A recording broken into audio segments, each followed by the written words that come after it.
Well, hello. Long time no see. There's been a reason for that. I've had a touch of COVID. It hasn't been very pleasant. It's like having flu, but worse. But also I lost all my sense of taste, and I lost my sense of smell, which rendered my snuff habit somewhat superfluous. But I'm happy to report that I think I'm on the back nine now. I'm on the home run, and I've got away with COVID. I've survived it, and my taste buds and my sense of smell has come back. Praise the Lord for that. And the reason I've not really been at it at the video is partially that, really, and not a lot to report. But I will give you a report on the cottage down in Shropshire, which is still going on. The track's in. It needs to be rolled. So I've ordered a roller, would you believe, for this week, where hopefully I'll roll the track, roll the caravan bay, and roll the caravan, the parking area. I hope I've got enough aggregate. I've ordered another 10 tons. I'm hoping that will do it, but it may not. But what it does effectively mean, if everything goes well this Thursday, then I should have a track, a parking area for multiple vehicles, and a caravan bay. I've already seen a caravan I quite fancy, because I need to get a caravan on site. And the big job after that, of course, is putting a stove, a log-burning stove, inside the caravan. So wait out for that. That should be a fun winter project. But I have to be honest, I've been feeling utterly ropey this last couple of weeks or so. I've just walked Purdy around the village, and it was quite exhausting. But anyway, I'm here. I've survived. Some don't. So God be praised for that. And what I want to talk today is about health.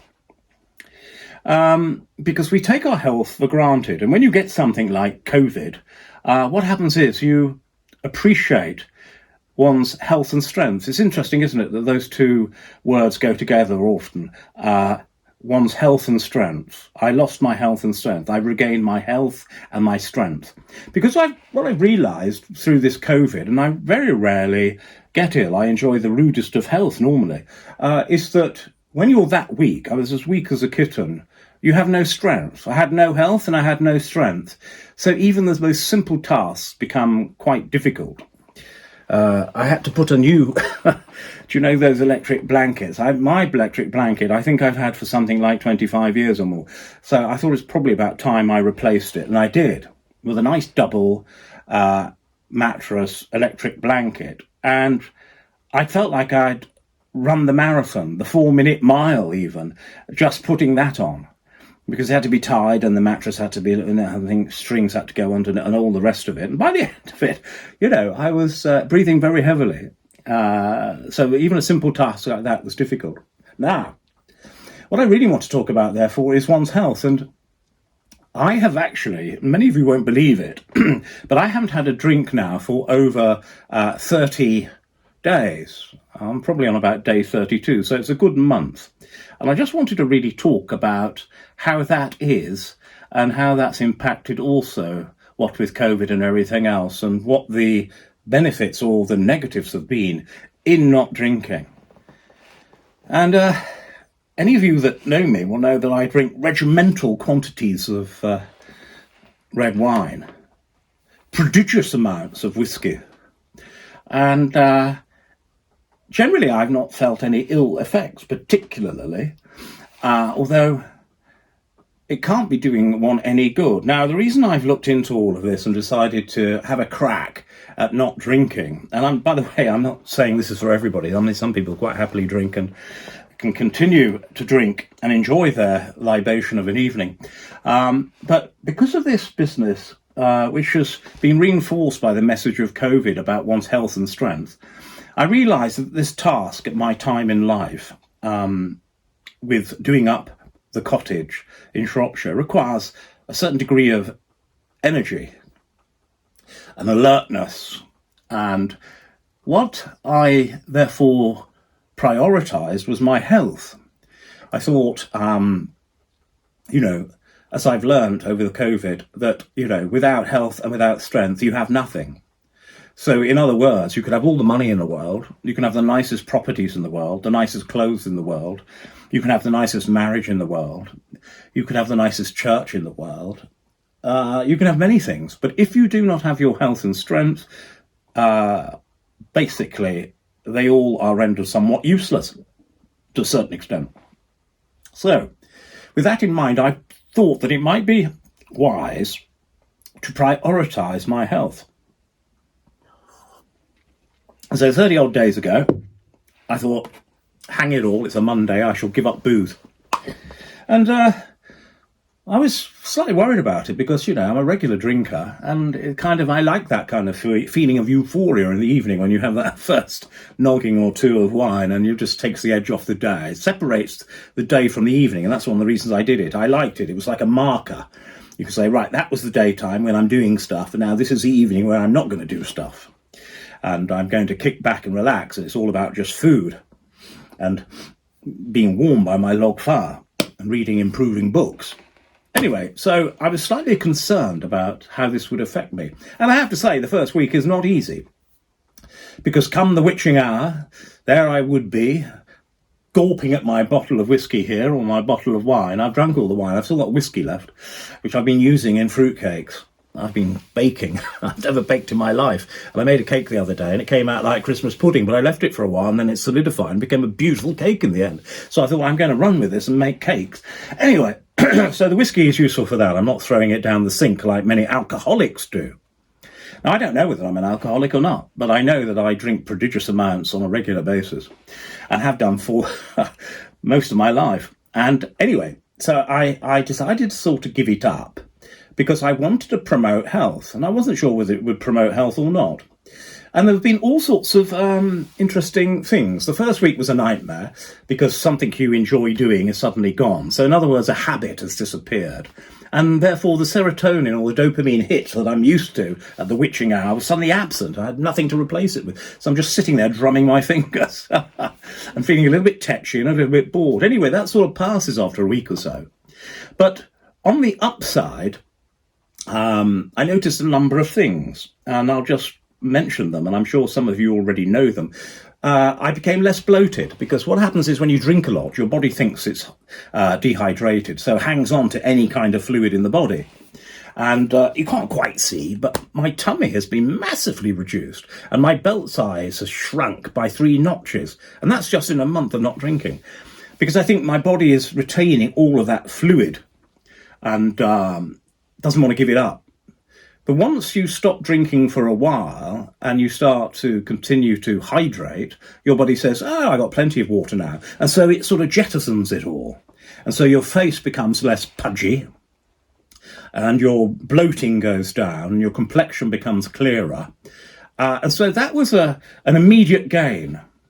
The other thing that was very, very interesting is I've always been something of a bad sleeper, and some of you will remember my video on getting one's lux and getting one's sleep. If you haven't, it'll be in my back catalogue somewhere if you want to go and check it out.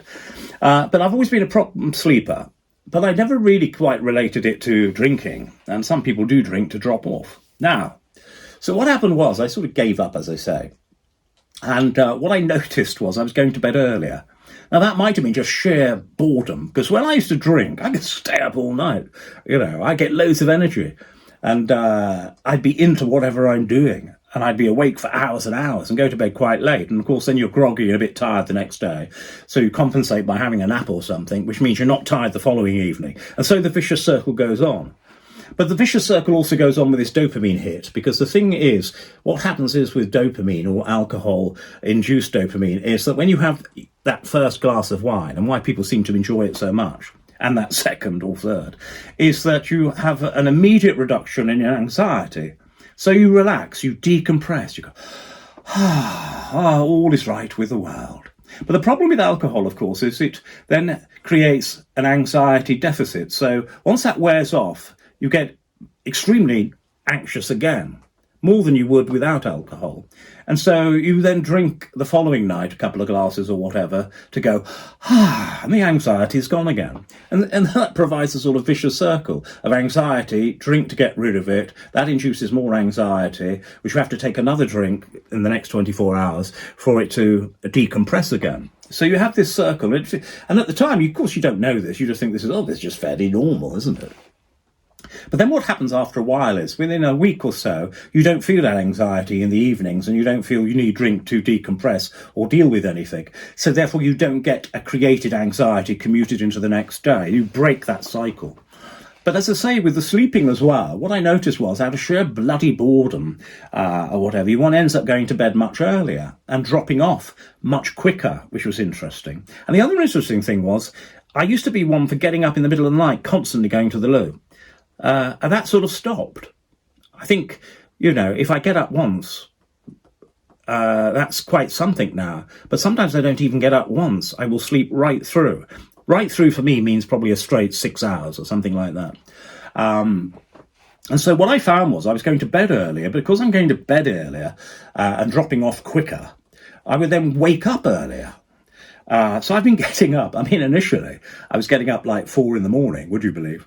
And 5 a.m. And I was going to bed at about 8:30, 9 o'clock. 9:30 would be a late night for me. But of course, then I'm all ready to get up by 4:30.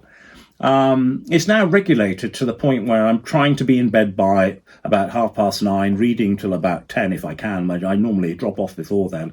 And then I can wake up by 5, between 5 and 6. And I've got a reasonable amount of sleep in, which means a huge long day stretching before one. In order to get things done, which I've never had in the past. My days never seem to have that many hours in, whereas now I've just got this huge amount of hourage stretching before me that goes on forever. So that's been a positive. Let me think of some others. Well, what other ones have there been? Oh, money.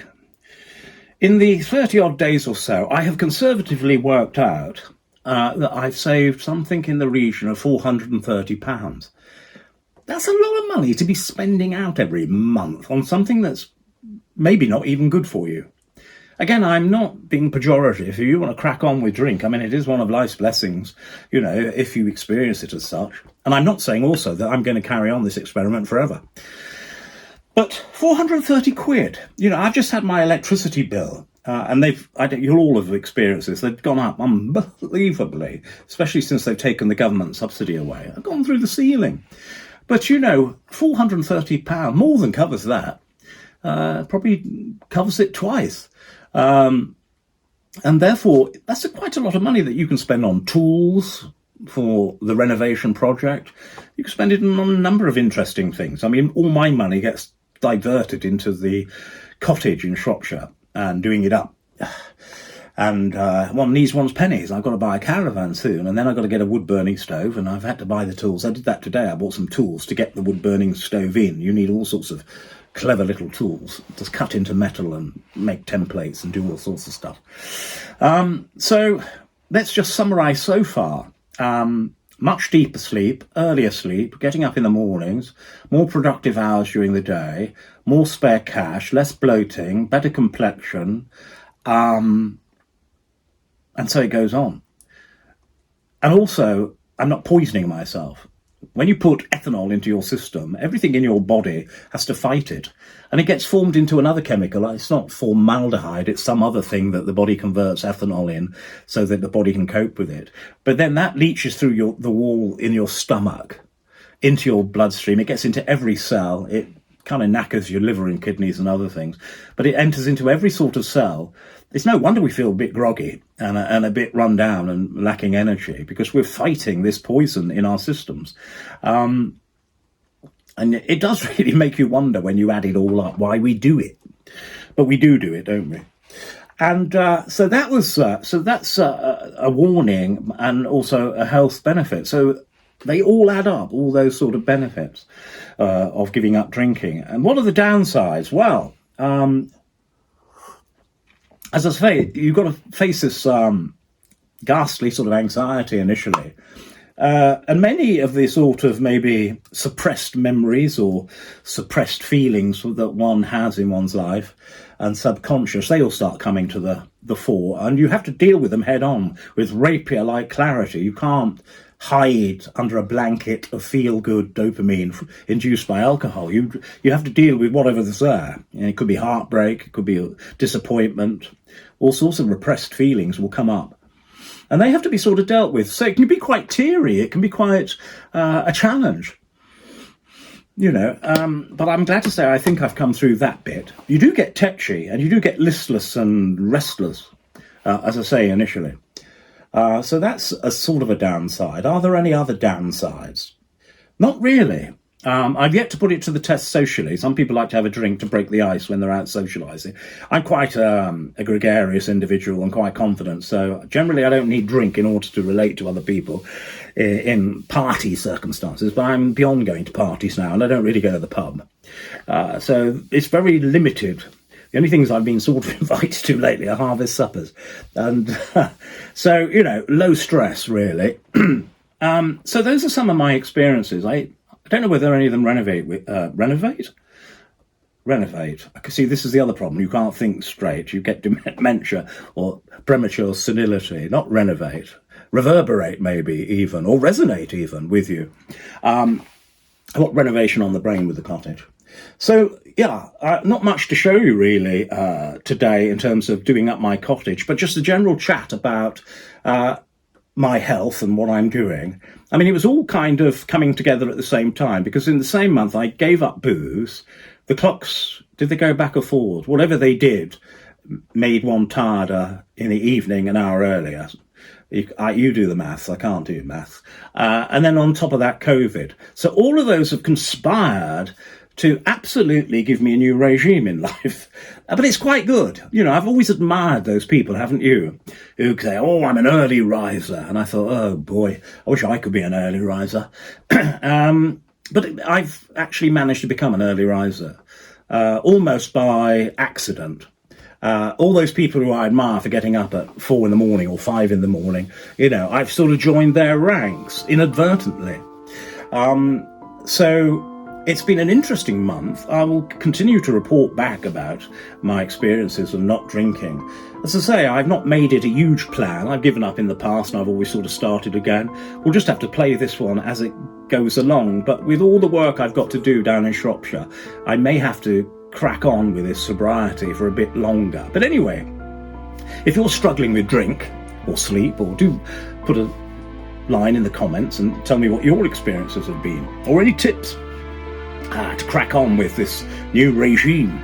But I hope you're all well out there. I'm sorry I haven't got any exciting footage to give you. There is none, but there will be next week. But I hope you're well. God bless you all. Thanks for being part of my rather strange life. I am just sort of sat here doing not a great lot at the moment. I'm going to be cutting wood with my circular saw for the rest of the day, because I need to get my log burning fire up and running. I mean, it's doing well, but I've run out of forest logs. But I've got so much wood on site that I'm going to cut it all up into bits with my circular saw. So that's the job for today. But I hope you're all doing your jobs for today. I hope you're keeping healthy, and I hope this has inspired some of you maybe to have a crack at a new regime in your life. But do make comment, and I read all your comments. They're marvellous, really, and they're very funny, some of them too. And I will see you on the next video. God bless, and take care. All the best.